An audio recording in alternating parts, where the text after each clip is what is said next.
Hi, welcome to The Outlook. My name is Rebecca and I'm your host. Today we are discussing about the Uganda Health Professionals Regulatory Council Bill, which was earlier tabled before the Cabinet and the Parliament of Uganda earlier this year. We are joined by Mr. Chaterekera Paul. He is a clinician and a public health specialist who is at the same time the President of Clinical Officers in Uganda. Currently, he's also pursuing his PhD at Nkumba University. Welcome to The Outlook.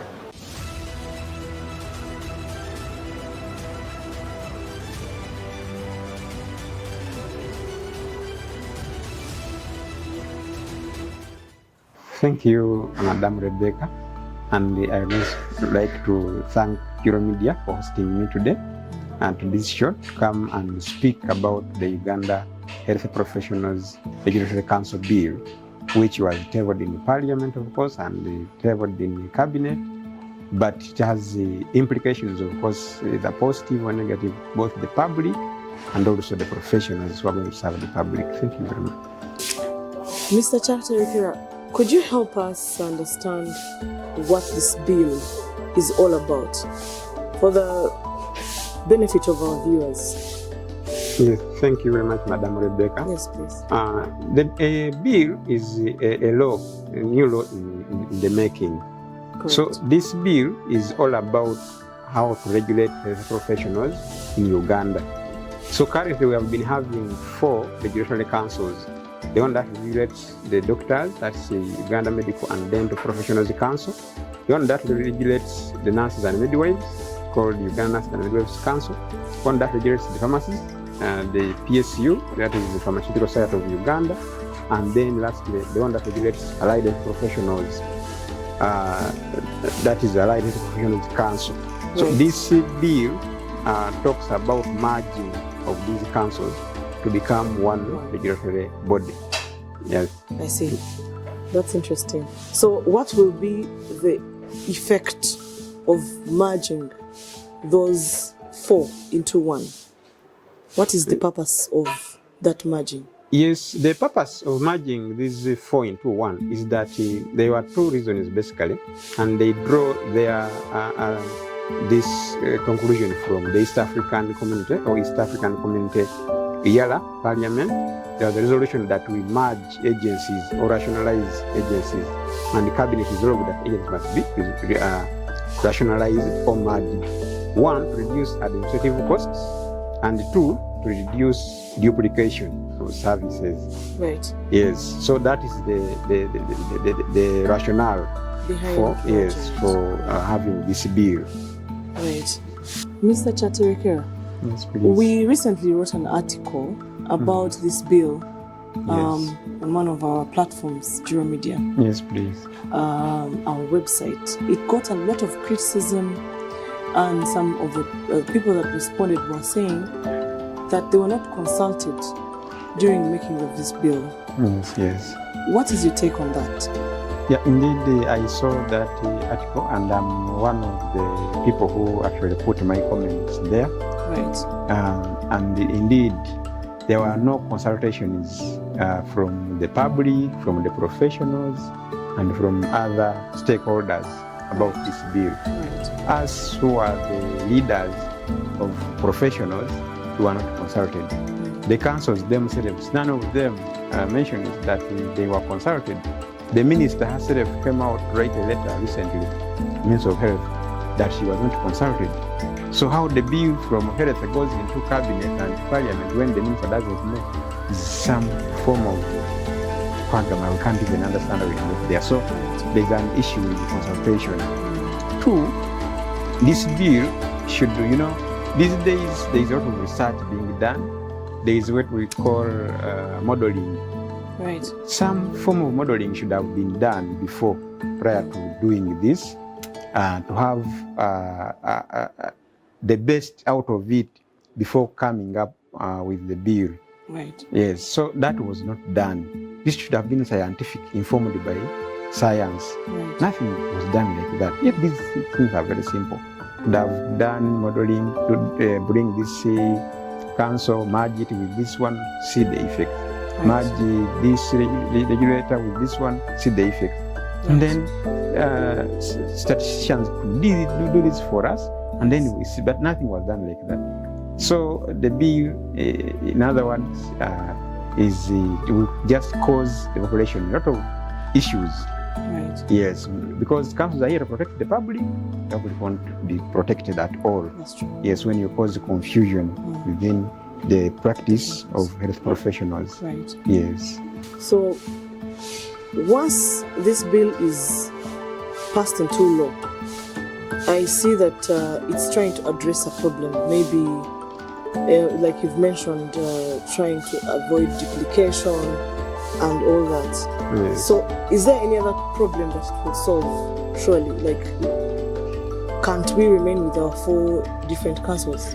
Yes, in fact, we as health professionals, right, the way we understand law and understand this bill, and who have been following the true rationale of reducing cost or expenditure is that when you look at these councils currently, they haven't been drawing any money from the government. These councils have been drawing money from regulating professionals, because professionals pay when they pay licenses every year, they pay some dues to be regulated. So these bodies have been using that very money to run activities. right, And I can give an example of Allied Professionals Council that took back 300 million last year, according to the Auditor General's report. right. So that means if you again merge them, you might increase administrative units. So that rationale, I don't think it is really valid, because professionals don't draw councils don't draw any money from the government. Right. The other one is duplication of roles. Yes. Now, health workers and health professionals, WHO now advises that we should have super specialization. We should become more specialized. Right. But now, when you say that you are duplicating roles, that doesn't come in this era. So we want people to super specialize. You know, we should diversify and widen. Right. Yes, so that still does not work. So these 2 rationales which have been put really do not count. Yes. I understand what you're saying. Thank you so much for this explanation. We'll be back shortly. Thank you.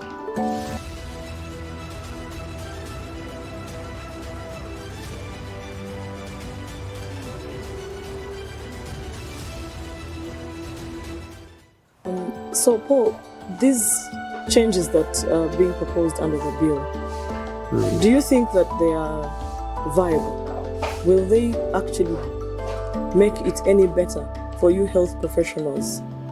I think this bill will actually just make the situation worse, especially for the public that receives services from health professionals, Right. because they will be poor regulated. Because at the moment, there is no problem whatsoever with the current councils or the current acts that under which the councils operate. Right. So, because they have been regulating their professionals in the best way possible, and they have been reaching it on the ground.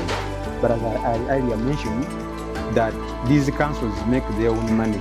And actually, one of the councils that is Allied, that I know very well, which I fall under, took back 300 million at surplus, and that was balanced after expenditure from the money they used in the last financial year, according to the auditor's report. So as a justification is completely out of reason. When you collapse them, there will be more confusion, there will be more conflicts among health professionals, and that means the public will be the one to suffer. Right. Yet the role of the councils is to protect the public from malpractice and the health profession that will probably not conduct themselves well. So the regulation will not be better when they are merged. Yeah. Yes. So, in your opinion, they are better off staying separate? They are better off staying separate. But if they then simply amend, because there are new changes, Right. technologies, new research brings in a lot of, like for now we have what we call precision medicine coming up. Right. We have we have a lot of advancement in technology. So all those things can be, we can actually propose amendments in the existing councils than collapsing them into one. That would be worse for the public. Right, I understand. Mr. Paul, what are your final remarks to our viewers today? Yeah, thank you very much, Rebecca, the Juro Media. The final remarks I can make about this bill is that the bill, as us as leaders of health professionals, we reject this bill and recommend that the respective councils be acts under which the councils operate should be amended rather than collapsing them, because the bill, first of all, is a copy and paste. 2, there were no consultations. 3, not informed by science. 4, the East African community that recommended such merging are now dropping. What they are reversing the decision. Then the other very important reason is that wasn't informed by science, and may cause conflicts among health professionals because they are so unique in the way they provide services. So when merging them together will cause more confusion. Yet WHO recommends that there should be now specialization and super specialization, so that now you go and study small things to be able to serve the population. So in other words, this bill, as health profession, we are rejecting it. Now the other thing which is very important is that we should also stop marginalizing professions, because professions are now studied. I am currently doing a PhD, but I am earning like a diploma holder. After serving for several years, over 10 years, close to 20 years in service. So we go read the books, but we are not growing professionally. We are not growing. So that kind of dominance, schemes of service for clinical officers and other professionals is not approved, because probably it looks like a threat to those who are better placed. You see, so at the moment we even have a petition somewhere, because we have the capacity to manage health. So we want to be involved in health leadership and management. Not only those days where one had a degree and it was right for them to lead. Right. Now if I have PhDs, they should be allowed to grow professionally. Because there is what we call professionalism, professionalization, things like that. So briefly, that's what I would like to say. Thank you so much for that elaborate explanation. So there you have it, our viewers. I hope this discussion has been very insightful for you. And if you're interested in learning more about it, please reach out to us using the numbers on the screen. Thank you for joining us. I am Rebecca and I'll be your host.